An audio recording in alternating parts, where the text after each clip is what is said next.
les jeunes gens rentrèrent, ils la trouvèrent morte et l'emportèrent pour l'enterrer auprès de son mari. Une grande crainte saisit alors toute l'Église et tous ceux qui apprenaient cet événement. Alors là, on a un petit problème. Hein? Je vous ai dit tout à l'heure que ce récit, ce n'était pas un récit facile. Est-ce que je me trompais? Hein? Me semble, c'est pas un récit qu'on a. Des fois, j'ai même hésité à le prendre. J'ai dit peut-être que je pourrais sauter au prochain récit. Ça serait plus facile pour moi. Mais j'ai dit oui, mais il faut écouter la parole de Dieu jusqu'au bout. Hein? Alors, qu'est-ce qui se passe ici? Mais ce qui se passe véritablement, c'est le premier péché dans l'Église naissante. Et c'est exactement, hein, Saint Luc connaissait très bien son Ancien Testament. Dans la Genèse, le premier péché, ça arrive au chapitre 3, pas au chapitre 5. Ils sont combien pour commettre le péché dans la Genèse? Ils sont 2. Hein? Ils sont mari et femme, l'homme et sa femme.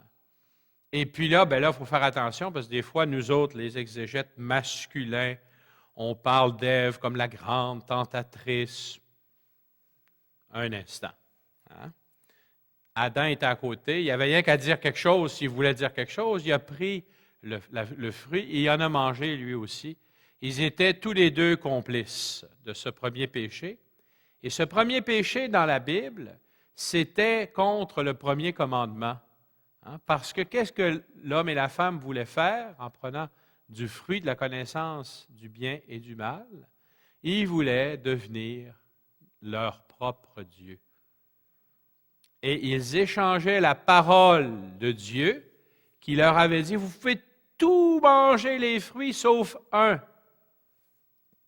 Et ils ont cru d'abord la parole du serpent, un être inférieur. Il a dit, comme ça, Dieu ne veut pas que vous mangiez tous les arbres du jardin. Il suffit qu'il y en ait un qu'on ne puisse pas manger pour ne pas être capable de tous les manger. C'est vrai. Mais voyez, vous pouvez manger de tous les arbres sauf un, ou vous ne pouvez pas manger de tous les arbres. Il me semble que c'est comme si le coup du verre à moitié vide, puis du verre à moitié plein. Toujours est-il que l'homme et la femme avaient choisi eux-mêmes, et ils avaient choisi la voie du serpent. Ananie et Saphir, ils étaient dans une communauté dont on venait de nous dire que, qu'est-ce qu'on nous a dit au chapitre 4, si je reviens en arrière?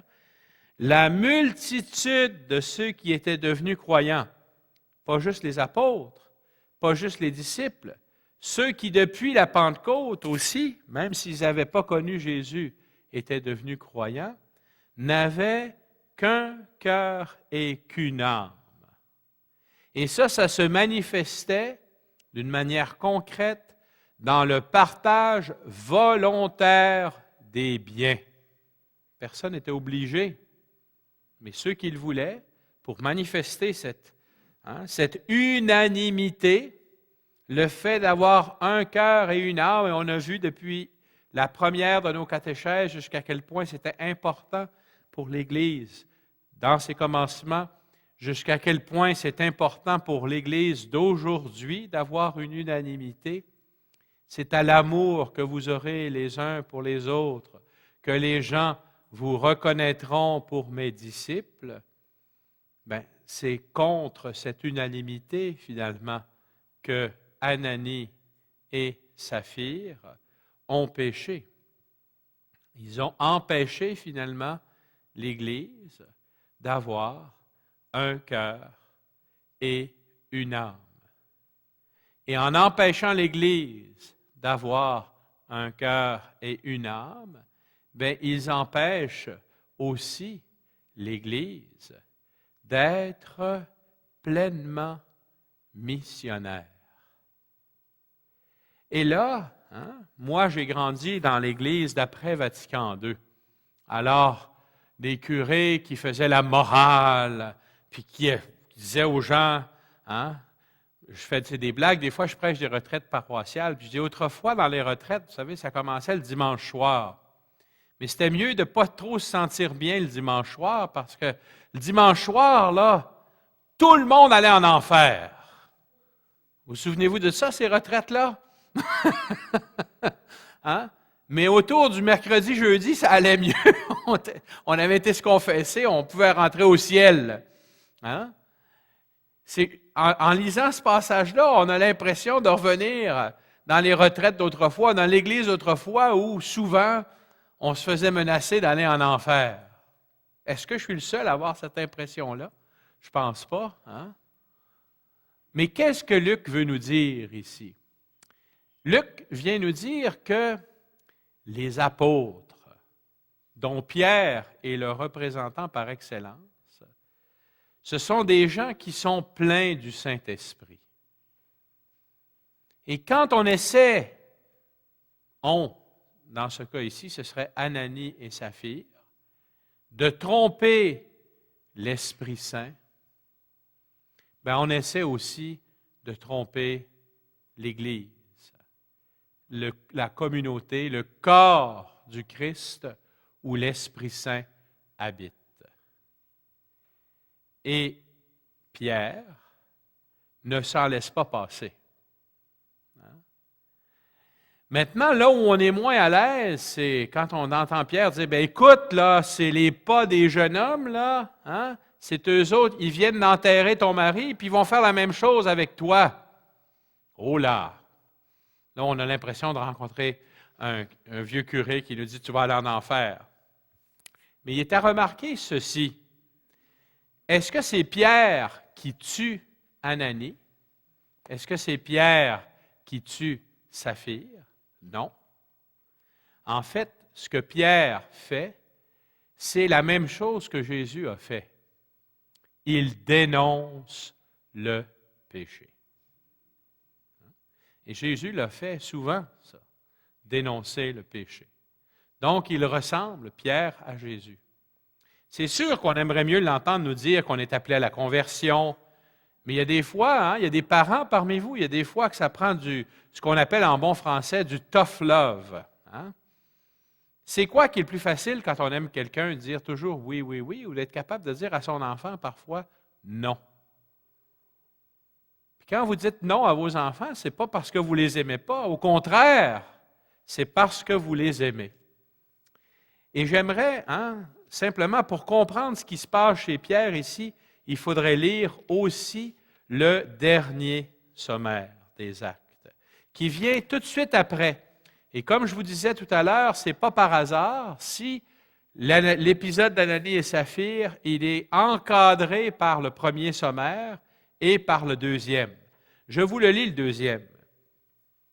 Beaucoup de signes et de prodiges s'accomplissaient dans le peuple par la main des apôtres. Ils se tenaient tous unanimes sous le portique de Salomon, mais personne d'autre n'osait s'agréger à eux. Le peuple faisait pourtant son éloge, et des multitudes de plus en plus nombreuses d'hommes et de femmes se ralliaient par la foi au Seigneur. Et voilà où ça devient intéressant. On en venait à sortir les malades dans les rues, on les plaçait sur des lits ou des civières, afin que Pierre, au passage, touche au moins l'un ou l'autre de son nombre. La multitude accourait aussi des localités voisines de Jérusalem, portant des malades et des gens que tourmentaient des esprits impurs, et tous étaient guéris. C'est important que ça se termine avec ce sommaire-là parce qu'on s'aperçoit que le pouvoir des apôtres, ce n'était pas seulement de dénoncer le péché. Le pouvoir des apôtres, c'était aussi de guérir. Et ce qui est intéressant, c'est la manière. Vous voyez, le verbe qui est utilisé pour dire qu'on a transporté le corps d'Ananie et transporté le corps de Saphir pour les amener au cimetière, c'est le même verbe qu'on utilise pour dire qu'on amenait à Pierre des gens qui étaient malades. On les transportait. Et c'est l'ombre de Pierre qui guérit ces gens-là. Pensez-y un petit peu. Pour qu'il y ait de l'ombre, il faut qu'il y ait de la lumière. Autrement.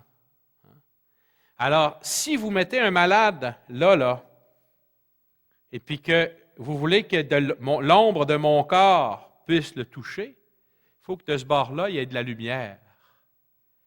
Quelle était la lumière qui resplendissait sur le visage de Pierre pour que son ombre puisse couvrir ceux qui étaient déposés à ses pieds? Sinon, la lumière du Christ ressuscité. Alors la bonne nouvelle, ce n'est pas qu'Ananie et Saphir étaient des pécheurs, ce n'est pas qu'en péchant, ils avaient choisi la mort, c'est que l'autorité de Pierre qui dénonce le péché est aussi une autorité par laquelle passe la lumière du ressuscité pour relever ceux qui en ont besoin. Laissons-nous encore relever. Mettons-nous à l'ombre de Pierre pour pouvoir goûter à la lumière du Christ. Ma grâce te suffit, je mets ma puissance dans ta faiblesse. Dans cette nouvelle série, l'abbé François Kibwenge explique la signification du mot « grâce ». Nous avons souvent tendance à regarder notre faiblesse, mais Dieu nous regarde différemment. Si nous sommes sous la bénédiction de Dieu, il nous est impossible d'être sous l'emprise de la malédiction. Ne tardez pas à vous procurer ces 3 DVD en faisant parvenir votre chèque à l'adresse indiquée à l'écran. Une consolation éternelle et une bonne espérance. Dans cette nouvelle série, l'abbé Daniel Berniquet, vicaire épiscopal, encourage à choisir et à semer largement dans l'espérance, ce qui demande un surcroît de foi. Ce n'est pas refuser de faire face aux problèmes, mais c'est choisir de faire confiance. Ne tardez pas à vous procurer ces 3 DVD en faisant parvenir votre chèque à l'adresse indiquée à l'écran. Alors, moi aussi, je ne suis qu'un homme. Pierre ne se prend pas pour un autre. Et tout en conversant avec lui, il entra. Découvrant alors une nombreuse assistance, il déclara, « Comme vous le savez, c'est un crime pour un Juif d'avoir des relations suivies ou même quelques contacts avec un étranger. Mais à moi, Dieu vient de me faire comprendre qu'il ne fallait déclarer immonde ou impur aucun homme. » Enfin, il a compris ce que l'Esprit Saint lui faisait comprendre à travers sa vision. Mais maintenant, j'aimerais savoir, voilà pourquoi c'est sans scrupule et sans réticence que je suis entré chez toi.